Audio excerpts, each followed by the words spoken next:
Here we go, cold start. This thing has not been running good.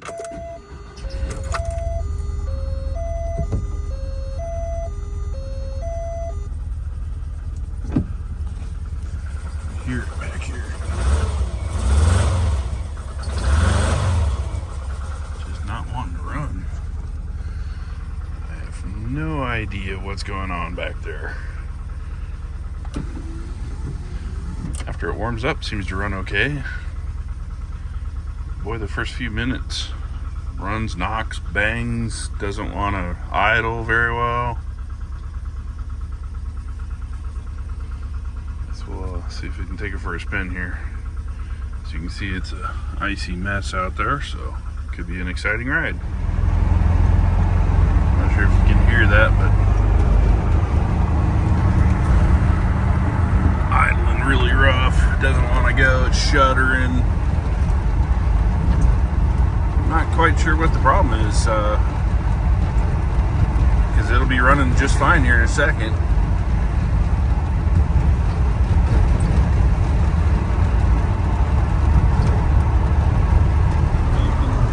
can see it in the mirror over there how bad it's shaking. The whole van's shaking right now.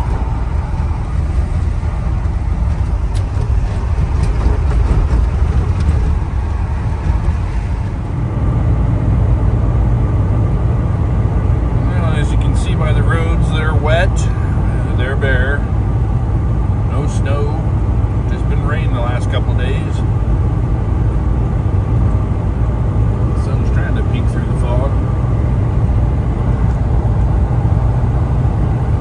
Anyhow, not sure, this is a water boxer 2.1 liter, so it's factory, it's the original engine. Recently, it's been doing this thing where you'll be running along and then all of a sudden it just starts running like garbage and RPMs start dropping. Doesn't matter what you do, you can rev it up. It revs up fine, but as soon as you let the clutch out, it's got no power. Motor's shaking, it's acting like it's only running on 2 cylinders. And if you shut the key off, turn the key right back on, it fires right back up and runs great. Runs just like it was supposed to. And then a few minutes later down the road, it does it again. I've had people suggest carb icing. It's 40 degrees right now. I'm really doubtful it's carb icing.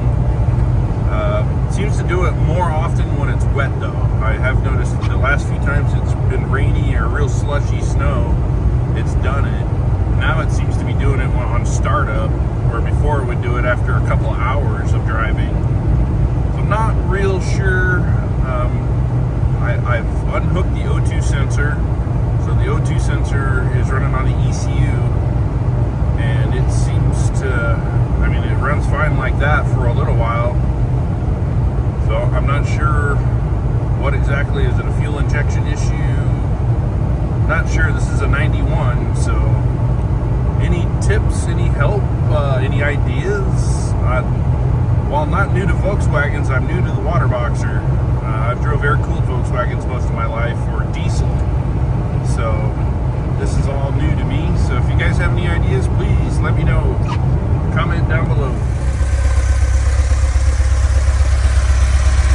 Alright, here it is running. Running pretty smooth right now. It's warmed up.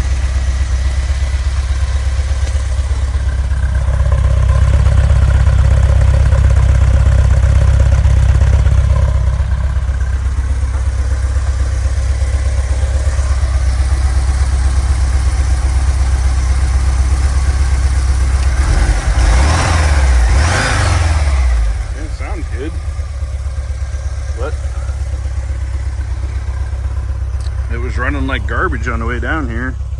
It did its cutout thing. When it cuts power, it doesn't matter if you downshift or not, the RPMs continue to fall, and it's like you shut the key off but it's still running, and you can't recover until you turn the key off and reset whatever it is. I don't know if it's an ECU or what, but it's getting a little frustrating because you'd be driving along, next thing you know, it's like somebody shut the car off.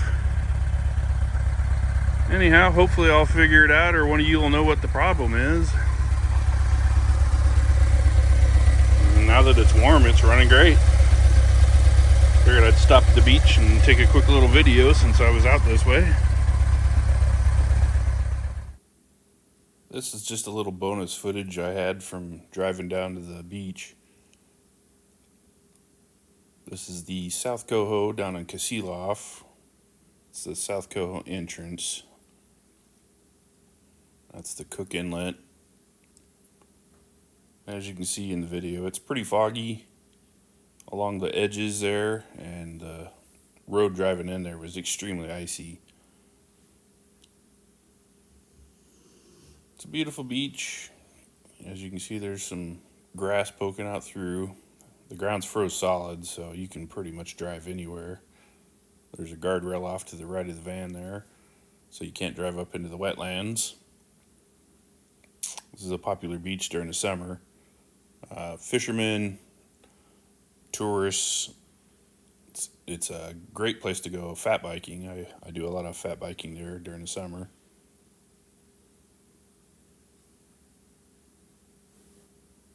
I'd caught a little break in the weather right here, so everywhere around was raining or fogged in, and I just happened to catch a little spot here and ran down to the beach and figured I'd shoot a little video and fly my drone a little bit. Hadn't flown it in a long time. This road's accessible pretty much year round unless they berm up the snow to the point where you can't get over it. Right in front of the van, that's where the Kasilof River comes out into the Cook Inlet. It's high tide. There's buoys off to the left. You can kind of see in the video. That's the entrance to the river. Just a nice place to go sit and enjoy the weather. It was a beautiful day. The water was calm.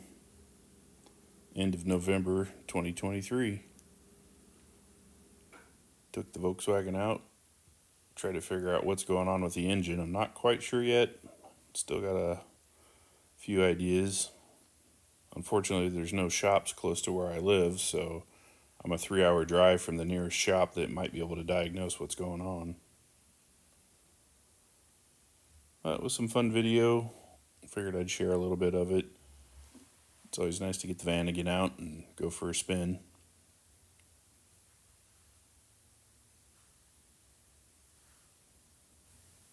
This next shot was kind of fun. I about wrecked my drone. You can see this is actual speed of the drone. I was trying to do a circle around the van, but I didn't realize I'd had it set so close to the van. Right here, just about clipped the van.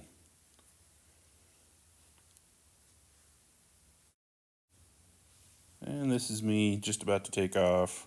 Figured I'd take one more little video of the Cook Inlet. This is right at sunset. You can see the exit there to Coho Loop. As I pan around to the right, off in the distance, you can see the fog line. It's right against the mountains here. Water was absolutely beautiful. Unfortunately, you can't see it in the drone, but there was an oil tanker out there. This is the mouth of the Kasilof River where it ducks back in. That's the other Kasilof beach. And me heading out. Be doing some winter camping videos here in the near future. I've still got to install my batteries and my battery management system, my diesel heater. It's been pretty cold to be camping without the heater, but I've been down to minus 8 degrees Fahrenheit, so it's been chilly. Anyhow, I'll leave you with that. If you like the video, please subscribe, like, and share. Any comments, please feel free to leave them. Anything you'd like to see, let me know. I live in Alaska, so there'll be a lot of winter content coming for the next, several months. Anyhow, take care, be safe,